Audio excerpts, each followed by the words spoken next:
À présent, écoutons le résumé de la situation sur place avec les derniers éléments commentés par Valérie Ferrand, correspondant de Médian à Jérusalem. La situation est en effet totalement inédite et je me trouvais moi-même il y a quelques jours à Gaza et si tout le monde parlait comme en Cisjordanie d'une explosion à venir et d'une situation intenable, jamais au grand jamais, même les Palestiniens ne s'attendaient à cette opération militaire lancée hier par le Hamas et qui a pris donc tout le monde par surprise,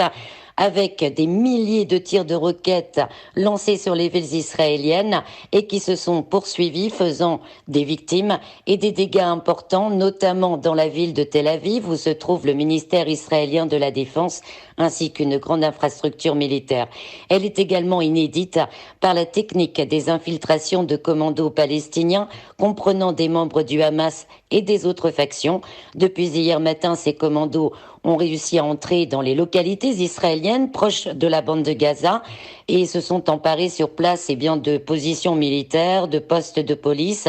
Les combats dans ces localités israéliennes se poursuivent jusqu'à présent dans cette zone qui a été déclarée zone militaire fermée par l'armée israélienne. Certains commandos ont pris eux le contrôle de camps militaires israéliens après avoir tué les soldats, puis sont revenus dans la bande de Gaza. Un autre a pris une voiture militaire israélienne et s'est rendu jusqu'à Ashkelon, à 20 km de Gaza, a ouvert le feu, a continué sa route et ce commando a été tué par la police israélienne après une course-poursuite. Ces commandos ont également capturé des dizaines de soldats israéliens qu'ils ont emmenés dans la bande de Gaza et le Hamas veut s'en servir dans le cadre d'un échange de prisonniers.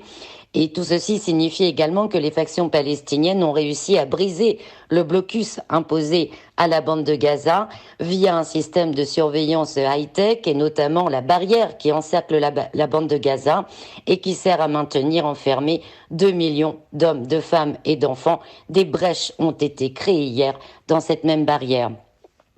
Ce qui est en revanche tristement habituel pour les Palestiniens, c'est la puissance de feu de l'armée israélienne. Et depuis hier, on assiste à des bombardements continuels et extrêmement violents qui font énormément de victimes et détruisent tout dans la bande de Gaza. Israël poursuit également sa politique de destruction des grands immeubles de la ville de Gaza, mise en place en 2014. Donc on parle de tours entre 10 et 20 étages avec des magasins, des bureaux de presse et depuis hier, au moins 6 de ces tours ont été totalement détruites, ce qui entraîne bien sûr également de vastes destructions de toutes les maisons et autres bâtiments proches.